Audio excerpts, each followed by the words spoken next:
Bonjour à tous l'équipe, j'espère que vous allez bien. Bienvenue dans ma chaîne YouTube Ilias Esprit Libre. Aujourd'hui je veux partager une vidéo de Villebrequin pour ceux qui connaissent.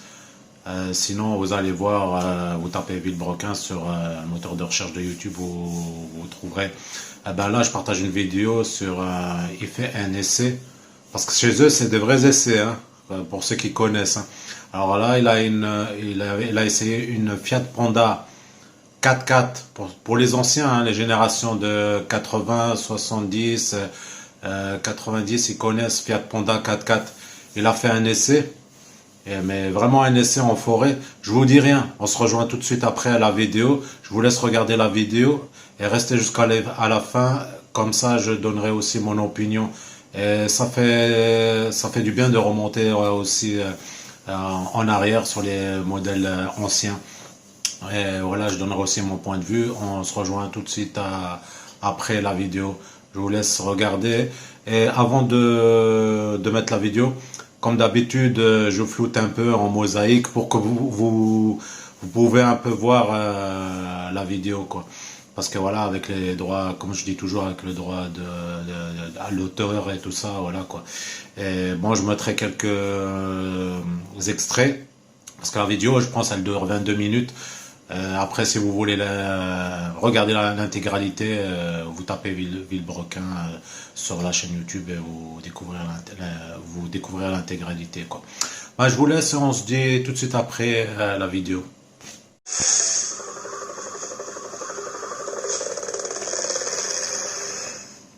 Waouh, c'est la Panda 4x4. Il était dynamique, on aurait dit une belle fessée celui-là. Non, pas une gifle, voilà, une belle fessée. Ça fait longtemps, ça me manque. Waouh, ah ouais, ça droppe des noms carrément. Ça va être bipé, mais ça droppe des noms, c'est fou.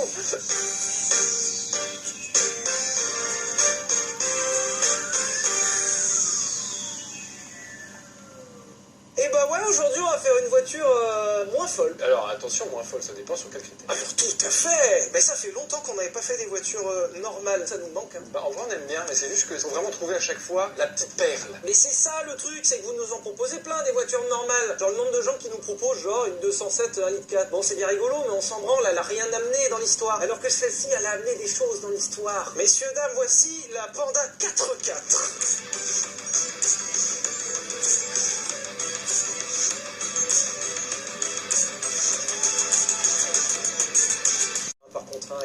Peut-être qu'ils vont la tuer, contrairement aux pandas, qui eux sont un petit peu en voie de disparition. N'hésitez pas. On est dans les années 80, tout début 80, et Fiat cherche à relancer un produit d'entrée de gamme. Fiat, depuis la Seconde Guerre mondiale, c'est toujours illustré par des modèles vraiment extrêmement simples. La Fiat 500, la Cinquecento, c'est la simplicité à l'état pur, c'est la coccinelle italienne, c'est la 2 chevaux italienne, c'est vraiment une voiture pour remotoriser l'Italie d'après-guerre, mais ça plaisait quand même vachement bien. J'aime bien. Il y a une araignée sur moi. Oh putain. Et mine de rien, on est dans les années 80 et la Fiat 500, elle a fait son temps. C'est-à-dire que c'est bon, on a compris à un moment, il faudrait un truc un peu plus moderne quand même, si ça vous dérange pas. Donc Fiat a déjà fait le coup avec la Fiat Uno, qui est finalement la vraie descendante de la Fiat 500. Mais Fiat voulait un truc aussi un peu plus familial, un petit peu plus polyvalent. Et Fiat proposera donc la Fiat Panda. Je sais pas pourquoi ça s'appelle la Panda. Je sais pas pourquoi ils ont choisi ce nom, j'ai un peu cherché. Je sais pas. Cette Fiat Panda, vous l'avez tous forcément vue. Celle-ci, c'est une Fiat Panda un peu spéciale, parce que c'est marqué derrière. Bon, alors, déjà, il y a l'aspect général. Et le pare-buff. Alors déjà, c'est marqué un petit peu sur le côté, là. Ah bah oui, Panda 4x4. Et ça, c'est important. Alors, je vous explique rapidement. Cette voiture, dès son lancement en 1980, connaît un gros succès. Mais il y a pas mal d'endroits en Italie qui sont un petit peu escarpés. Il y a la neige, il y a la boue, la terre, le sable, tout ça. Puis surtout, la Fiat Panda commence à se faire un nom même à l'international. C'est-à-dire qu'il y a beaucoup de pays qui commencent à demander. Et il se trouve qu'il n'existait pas, à l'époque, en tout cas en Europe, de petits véhicules pas chers capables d'aller vraiment off-road. Alors, les Japonais le faisaient beaucoup déjà. Ils ont une grande gamme off-road depuis des années. Mais pour autant, en Europe, on n'avait pas vraiment ça. Donc, est venue l'idée, en partenariat avec Steyr-Puch, il y a plein de prononciations. Steyr-Puch, Stirpuch. Ça, c'est ma préf. On dira ça jusqu'à la fin de l'émission. Cette voiture a été du coup fortement demandée pour occuper un créneau qui n'était alors occupé que par une seule autre voiture qui était la Lada Niva, dont on adorerait vous faire un essai aussi, même si c'est pas tellement la période pour parler de Lada. Oui, de Lada, et exactement. Un petit 4x4 russe, j'allais dire affreusement affreux. Ce qui est finalement plutôt juste pour le Lada Niva, on vous le présentera peut-être un jour. L'idée du Lada Niva, c'était juste un truc à 4 roues qui roule globalement. était vendue en Espagne, la Seat Marbella, qui était une Fiat Panda espagnole. Les Fiat Panda n'ont été fabriqués qu'en Italie, et donc, étonnamment pour Sterpuch, il n'y a que la transmission qui était faite par Sterpuch, donc c'était marrant, parce qu'il y avait une partie qui était faite en Italie, et la transmission était envoyée depuis l'Autriche jusqu'en Italie, et du coup, pourquoi elle s'appelle 4x4? Parce qu'elle est 4x4. Là, les gens ont appris un truc, par exemple, tu vois. Il y en a là-dedans. Encore une fois, ça paraît nul de dire pendant 4x4. Je vous rappelle qu'au début des années 80, mettre une véritable transmission de 4x4, c'est pas tout à fait vrai. Mais elle peut vraiment passer en 4x4. Là-dedans, dans un si petit gabarit, c'était incroyable. Incroyable, mec. Et c'est pour ça que cette voiture a eu une énorme carrière à la montagne. Alors toi, t'as jamais fait de ski? J'ai jamais fait de ski, mais ça va, je connais la montagne quand même, t'es gentil. Genre, t'es déjà allé à la montagne, toi? Oui, un paquet de fois. Moi, j'aime beaucoup la rando. Tu as raison. C'est merveilleux le ski. Tu prends 2 planches en bois et tu descends une montagne en glissant. Je ne partirai pas dans ce débat que tu connais pertinemment mon point de vue. Mais c'est Je trouve merveilleux. ça super con. Mais c'est... Et c'est super dangereux. J'ai pas un pote qui a fait du ski qui s'est pas pété un membre. Ça n'a aucun sens de faire ce truc. Moi? Oui, à part toi. Et c'est pour ça que je peux pas avoir cette discussion avec toi. Parce que c'est comme moi. Moi, j'ai jamais eu de problème avec un rand. Donc j'emmerde tous les gens qui disent que rand, c'est une marque à problème. Tu veux et qu'on bah, comme fasse- toi et le ski. Tu te fous de ma gueule, le Dodana 170, on t'entendait pas? J'étais dans un range. S'il y avait des skis Range Rover, peut-être que je réfléchirais à la question. On va demander du budget dans VPN, bouge pas. Et ben en tout cas, ils voulaient s'étendre au putain de marché européen. Et en vrai, cette idée de mettre du 4x4 dedans, puisqu'il y a quand même beaucoup de montagnes en Europe, et puis beaucoup d'endroits où il y a des routes de merde, bah, c'était une bonne idée quand même. Ouais, alors, qu'est-ce que c'est qu'une Panda 4x4? Ça va aller vite, hein. Oui. Déjà, le design. Cette voiture a été dessinée par le même monsieur qui a fait la DeLorean. Alors ça se voit pas tout de suite, d'accord? La Panda, on en a tellement vu qu'on voit plus la beauté du coup de pinceau, tu vois. Alors qu'en réalité, c'est vraiment une voiture genre bien dessinée. Genre c'est harmonieux en étant fonctionnel. En vrai, c'est une jolie petite voiture, c'est sympa. Cette voiture a été faite par un grand designer, Giugiaro, qui a signé là une très belle ligne. Hein. Franchement, c'était une voiture qui à l'époque était réussie. Qui expliquera peut-être sa grande carrière, puisque cette voiture a eu quasiment 20 ans de carrière. Elle sera vendue jusque dans les années 2000 et ils auront beaucoup de mal à la remplacer. Qu'est-ce qui fait la 4x4? Alors encore une fois, on oublie le pare-buffle. Ça, c'est une belle idée de Joseph et Arthur. Ils font vraiment de l'off-road avec, et du coup, bah forcément, si ça tape, c'est les feux qui pètent et tout, c'est chiant. C'était pas rehaussé comme ça à la base, hein. 5 cm. Qu'est-ce qui fait une Fiat Panda et par extension une Fiat Panda 4x4? Alors on va jouer tous ensemble là, trouvons les économies. Il n'y a pas de poignée. Voilà. T'es pas rentré dans la voie? C'est une GoPro, c'est un truc qui est tombé. C'est... fermé la porte 2 fois, on l'a ouvert 600 fois cette fois. Ouais.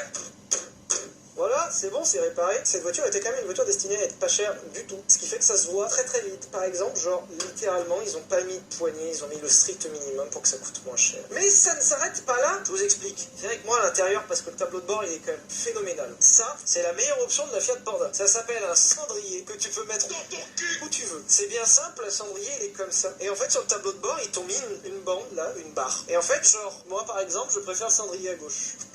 Mais tu le préfères à droite. À droite. Tu veux le mettre au milieu, tu veux le mettre un peu plus à droite. Ouais. Tu veux le mettre extrêmement à droite. Et si je veux le mettre en l'air? Et bah voilà. L'intérieur, il est affreux. Il n'y a rien. J'ai pas trouvé, il y a peut-être d'autres options que tu pouvais accrocher là-bas quand même. Enfin là-bas ou à gauche, hein. Alors, vous me direz en commentaire si je dis une connerie, il ne me semble pas qu'ils vendaient des accessoires directement, c'est-à-dire tu avais un cendrier et tu vas te faire enculer. Mais il y a eu beaucoup de fabricants en aftermarket, en après-vente, qui ont vraiment développé des trucs à accrocher justement là-dessus. Et donc tu retrouvais des accessoires de cette forme particulière, c'était uniquement pour la Fiat Panda. Et du coup, on a plein d'astuces que comment qu'on fait des économies dans une voiture sans que ça se voit trop. Par exemple, les rétroviseurs extérieurs sont symétriques, comme sur moi, tu n'en fais qu'un seul, t'as besoin de faire 2 moules, tu fais un moule et t'en mets un coup à gauche, un coup à droite. Comment faire des économies entre la conduite à gauche et la conduite à droite? Regardez bien, ça, en fait, c'est flottant. Pour te dire, t'as vu, c'est stylé, c'est flottant.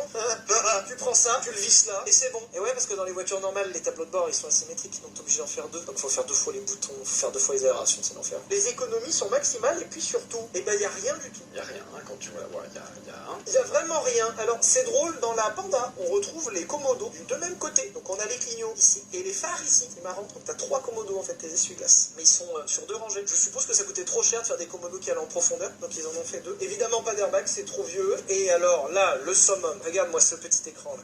180. Oui, là. Parce que moi, non. Mais il faut que ça chauffe en fait. Regarde, c'est de plus en plus lumineux. Non, mais quel enfer.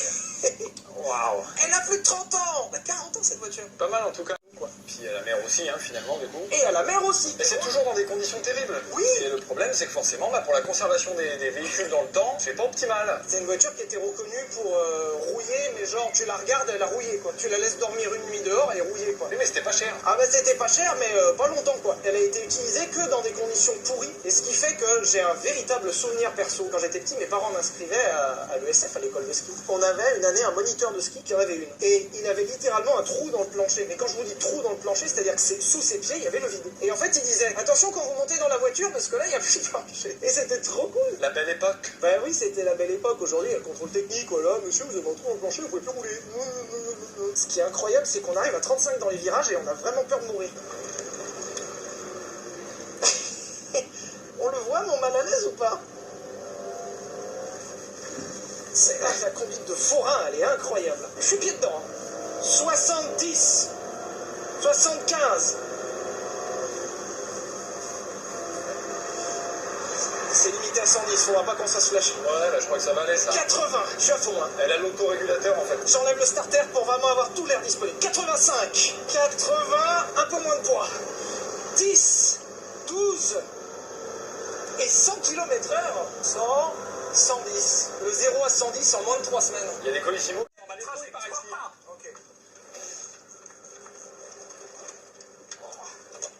Ah, la poignée. Alors, celle-ci est un peu préparée, certes, mais je vous prie de croire que même de base, ça lève vraiment pas mal. Hein.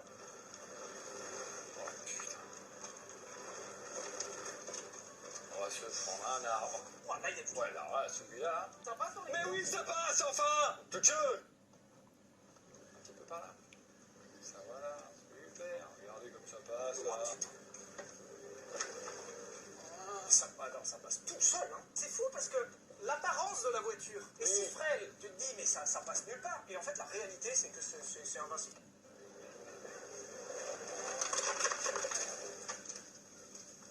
Ok, vas-y, c'est le moment de tester le 4x4. Allez. Ah ouais, Voilà, wow. c'est incroyable. Wow. Oh, le grip, il est incroyable, mon 4x4. Effectivement, 4x4, c'est dingo. C'est un système un peu particulier de 4 roues motrices que tu peux engager et désengager. Donc c'est mieux pour la mécanique de l'engager qu'à certains moments. Donc là, par exemple, typiquement, tu fais juste 4 roues, et tu remets en 2 roues. Pour t'aider, en fait. Et exactement l'endroit où c'est censé te servir. Et bah ça marche vachement bien. Genre, c'est impressionnant. On n'a pas galéré. Hein. C'était beau, hein. Le proprio, c'est Joseph que vous avez déjà vu sur la chaîne. Joseph qui te dit, non mais vas-y, plus fort. Ah, bah oui, Parce que moi, j'y vais plus fort. Il y a un vrai feeling mécanique. Hein. Par contre, ça, c'est le... D'accord. Ça fait des sacrés trous et elle passe sacrément bien. Hein. Et on est qu'en 2 roues. Hein. Alors, déjà, je veux faire la grosse, là. Ah, la grosse. 4x4 ou pas 4x4, là, à ton avis? Pas 4x4. Ça passe large sans 4x4. Ça va patiner un poil, mais ça passe. Je vois le Seigneur. Attends, gaffe. Mais bon, c'est passé. Mais attends, mais c'est incroyable quand même. C'est fou. Merde, t'as pas mis le gaz au bon moment. Quand je voudrais essayer celle-là, déjà. Alors, en 4x4, du coup. Oh, on a senti l'arrière qui a poussé. Ouais, c'est fou. C'est impressionnant. Écoute, on va peut-être aller voir par là-bas, non? Et du coup, maintenant, je commence à comprendre pourquoi ça a eu tant de succès. Bah, en vrai, franchement, quand t'es genre dans la montagne et que t'as des vraiment premier degré, des chemins comme ça, et que tu dois juste rejoindre un point A, un point B, Ah oui. en passant par là, c'est incroyable. Ouais, bah c'est grave. Fais juste gaffe quand on arrive en haut et puis on est bon. Hein. Voilà, chose Impeccable. tout seul. Et en 2 roues, évidemment. Là, embrayé, machin. Première. Non mais Juste, incroyable. ça y va. Dès que l'arrière, il grippe, c'est dingue que cette petite manette-là, c'est Mais- la manette magique. Non, mais vraiment, c'est... Oh, je suis dans la merde. Ouais, c'est bon. Et ça va mieux. Et ça passe. Alors par contre, attends. Oh, bah, t'inquiète, on va bien se positionner. Non, j'aimerais descendre. Ah bah. Non mais sérieusement. Mais si, en plus ça passe. Mais bien sûr que ça va passer. Je vais mettre quoi ça? Ah bah là. Ça te dérange pas. Non, non, mais pareil, sait-on jamais. Donc là, on y va, du coup.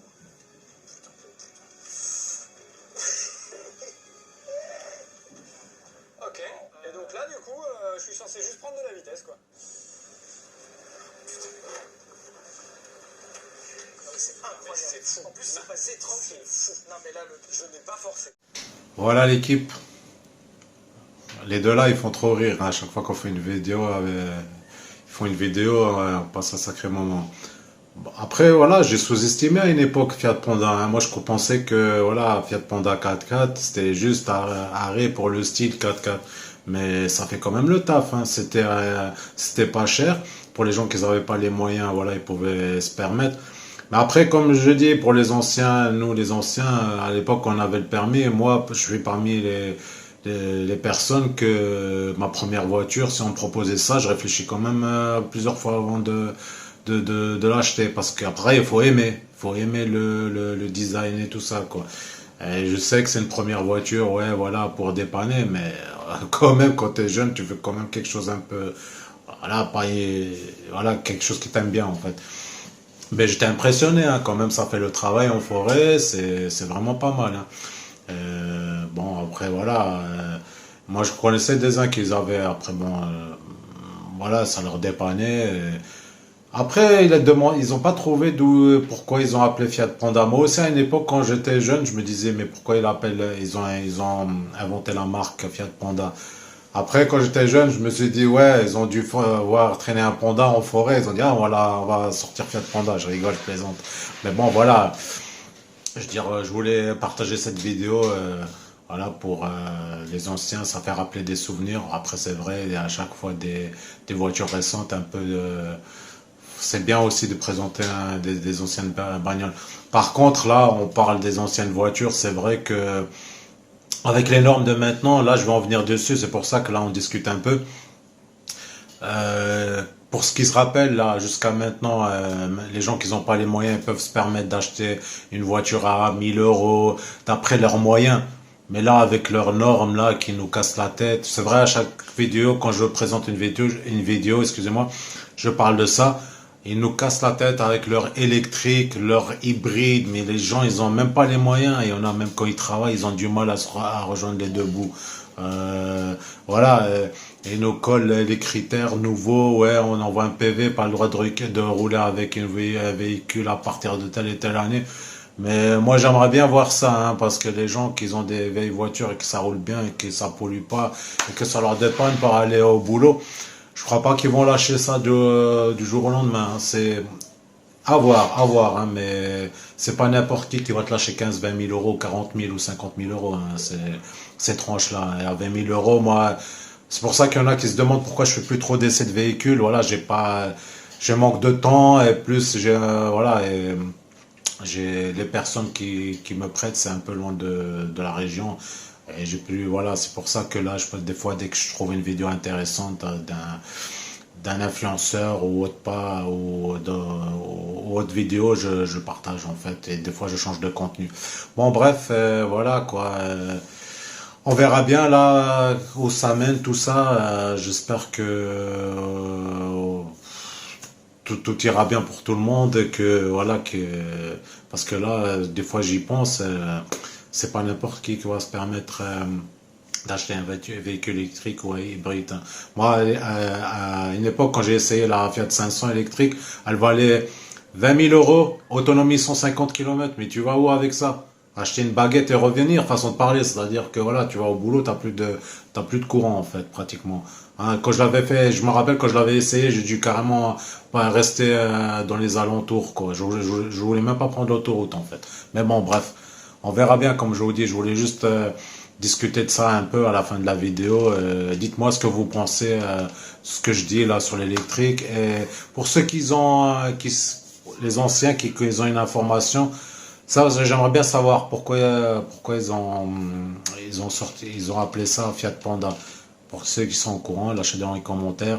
Et surtout ça aussi, avant de quitter la vidéo, dites-moi aussi, l'équipe, qu'est-ce que vous pensez de l'électrique et de l'hybride. Et voilà, dites-moi dans les commentaires et échanger discussion sur les commentaires que chacun donne son point de vue. Et voilà, ça me ferait plaisir. Allez, je vous laisse l'équipe. On se dit à la prochaine dans les prochaines vidéos. Prenez soin de vous et profitez de la famille. Et on se dit à la prochaine. Ciao, ciao.